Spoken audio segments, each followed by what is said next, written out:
ShivaPurana, Vidyeisvara Samhita 5.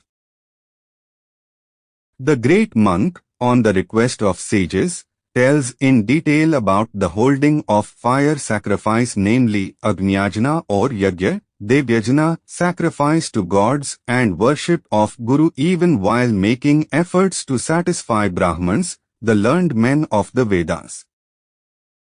He talks of acts of fire sacrifice with regard to celibates, students engaged in religious studies, and of householders, ascetics, and so on. Propitiation of gods is necessary in all kinds of yajnas, devayajna, worship of Indra, and study of the Vedas, brahmayajna. The great Lord created days in a week for the benefit of the world, for He is the physician and has panacea for all ailments. Mahadev has the first day of the week. Day for Maya illusion, day for victory over exhaustion, weariness and calamity, next day for blessing that is dedicated to Vishnu, the protector of the world, and then it is day for Brahma, the creator of the three worlds, who bestows long healthy life.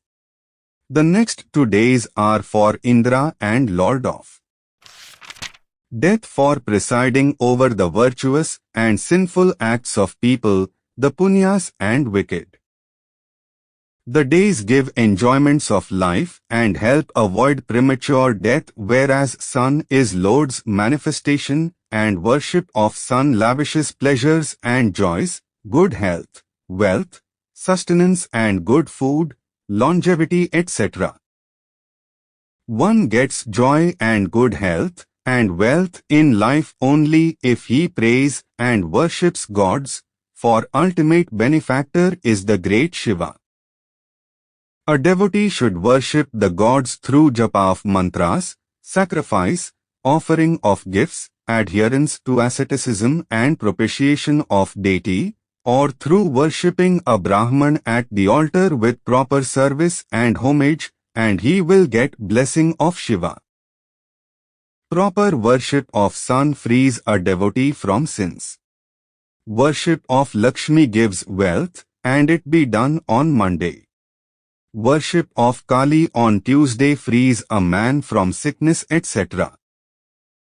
Wednesday is for the prayer before Vishnu, Thursday's prayer grants longevity, worship on Friday confers worldly joys, Rudra's worship on Saturday bestows good health, Suta tells sages but impresses upon the observance of all rituals, etc., which one must learn from a guru or texts. Sacrifices before the gods, the deities, ceremonial ablutions and oblations, gifts, japa of mantras, propitiation of learned men, Brahmans, prayers before gods on auspicious occasion give ample rewards to the devotees.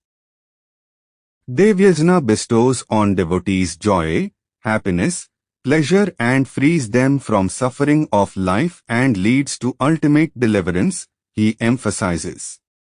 For obtaining the right, auspicious and desired rewards or fruit of prayer and worship before deities and gods, a devotee ought to take proper care of the appropriateness of time, place, Guru's counsel, and then engage in devayajna, sacrifice to gods. Purity of house grants benefits, Suta tells. Cowshed, bank of a reservoir or pond, and tulsi are good. He speaks of sacred rivers quite pertinent for prayers or worship, and the seashore or the top of mountain are again favorable and confer benefits depending upon the extent, dimensions, religiousness and sanctity of prayers and worship, which the monk explicates exhaustively. Purity of mind, time and place grant full benefits if a devotee performs yajna and acts of charity properly. Ceremonies with regard to holding of yajnas are must, and for this, a devotee ought to adhere to each ritual correctly and study the text comprehensively, and if necessary seek guidance again from the preceptor, Suta advises repeatedly. Period of transit of the sun from one zodiac sign to another, period of tropical transit, time of lunar eclipse, favorable are during total solar eclipse, and to stay away from sun of cosmic form are good for health, riches and future. It saves from the spread of ailments.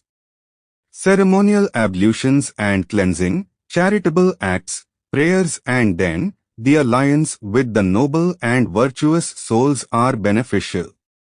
Men of strict devotion, discipline, austerities, and yogis of knowledge, ascetics and men of worship are free from sins for they discard aberrant or wicked nature. Chanting of Gayatri mantra cleanses and blesses, and gives joys of life and protects a man from downfall, and purifies a man as well, he tells.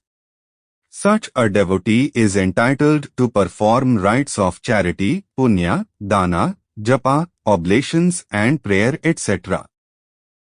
Hungry needs food and a devotee ought to take care, and therefore, the great monk speaks about the types of yajnas, duties regarding abandonment of self-fulfillment and sacrifice for the good of the self and the well-being of others.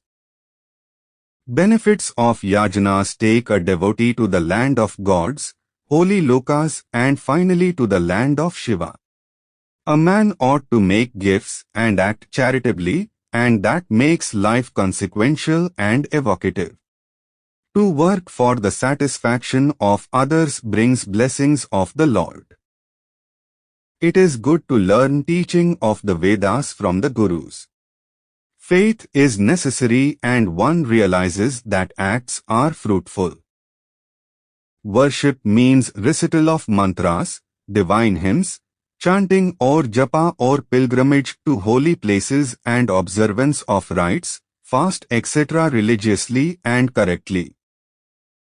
If a man performs all karmas, duties and obligations to man and society with dedication and purity of heart, it is conducive to enjoyment in life.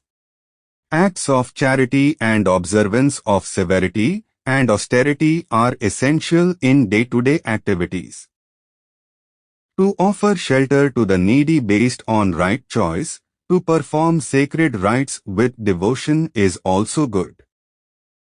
It delights gods and the great Lord. Devotees of this nature always attain noble birth here and hereafter. Even reading and studying the text relating to devayajna makes a man righteous and blesses him with the sacred knowledge.